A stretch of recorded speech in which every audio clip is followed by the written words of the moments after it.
23-сентябрь мамлекеттик тил күнүнө карата Бакай Ата райондук маданият бөлүмүнүн кызматкерлери тарабынан төмөндөгү иштер аткарылды.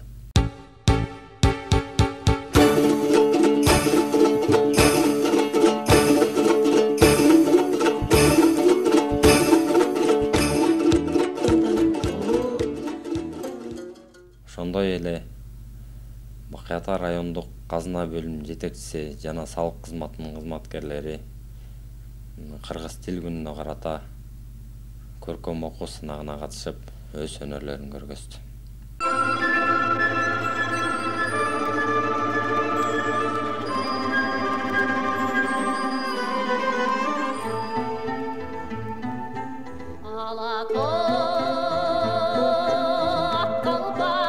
Кыргыз тилим Ороз Солпуев.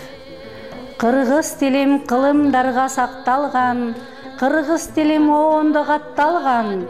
Эне тилде улуу Чыңгыз сүйлөгөн, ошондуктан бүт дүйнөгө мактанам.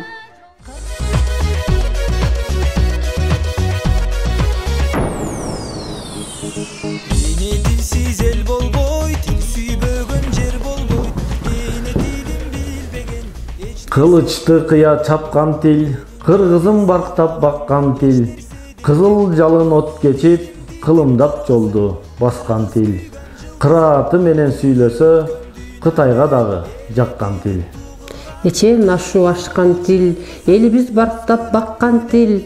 Эл деген элим жоготпой, энедей барктап баккан тил. Эл төштүк Жаңыл Курманбек, эпостун баары баткан тил. эне тилим тугулган, кыргыз улуу Чыңгызым.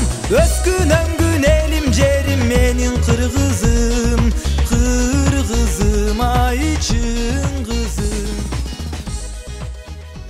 Маданият бөлүмүнүн кызматкерлери тарабынан райондогу Мээрим балдар бакчасына барып, балдарга жомок окулуп, кызыктуу маанай тартуулашып келишти.